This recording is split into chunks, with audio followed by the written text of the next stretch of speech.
Everyone thinks the third eye is the Stargate. It isn't. The third eye is the projector. And the real gate sits deeper, pulsing in silence. You've been looking in the right direction, just at the wrong structure. People chase the third eye because it's dramatic.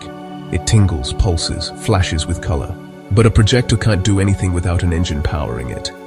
And the engine is the heart. And this is exactly where almost every spiritual teaching accidentally flips the circuit backwards. The heart produces the strongest electromagnetic field in your body, far stronger than the brain. This isn't symbolism, this is physics. Electrically, the heart is 100 times stronger. Magnetically, it's 5,000 times stronger. This is the power source mystics were pointing to. But here's what almost no one explains. The heart doesn't just emit a field, it charges one. Every coherent breath increases voltage. Every honest emotion widens the torus. Every suppression collapses it. Your heart is a pressure engine, compressing and releasing electromagnetic space the same way stars do. And when the charge builds high enough, the field doesn't stay local. It begins to extend, reaching out into the environment around you, the true beginning of the Stargate ignition. When your heart becomes coherent, its field stabilizes into a smooth plasma-like envelope, a chamber where consciousness stops scattering and starts focusing. This chamber must lock into symmetry before any inner vision can be projected. Without this coherence, your inner electrical environment is noisy, too turbulent for the pineal to project anything clearly.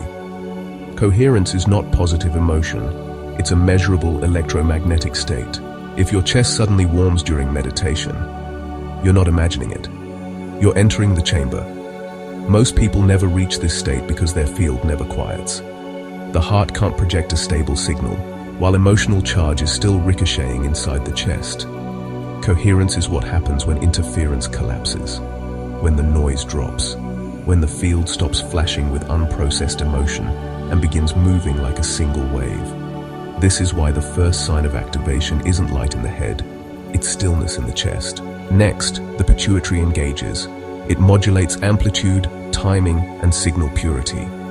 This gland doesn't just manage hormones, it shapes the waveform of consciousness itself. Most people skip the pituitary entirely, and that's why their third eye never stabilizes. The pituitary doesn't merely balance chemicals, it shapes the geometry of your awareness. Each pulse sets harmonic spacing, intervals the pineal must sync to.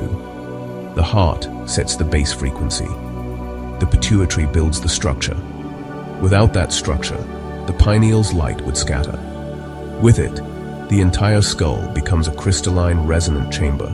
Only after the heart is coherent and the pituitary has regulated the signal can the pineal emit biophoton light. The pineal isn't a doorway, it's a lens, a crystalline photonic device converting electrical charge into coherent light.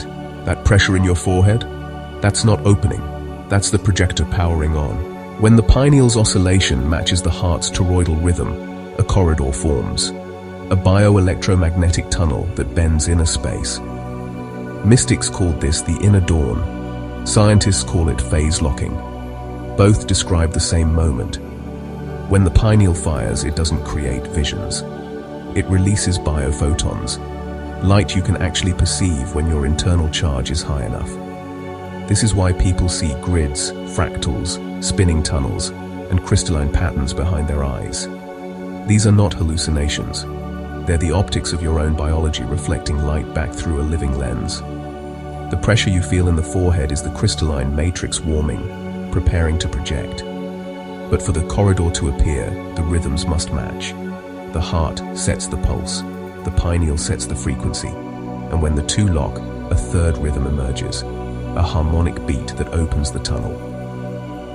Most people feel the beginning of this as a buzzing in the spine, a soft spin behind the ribs, or a sense of their breath suddenly widening. This is the pre-ignition state, the moment right before the field folds and the tunnel blooms. Every ancient culture mapped this event. The Egyptians called it the Duat corridor. Vedic texts called it the inner sun path. Mystery schools taught it as the Great Tunnel, all pointing to the same phenomenon, a vortex blooming inside the electromagnetic body when coherence locks. The corridor doesn't pull you out of the body.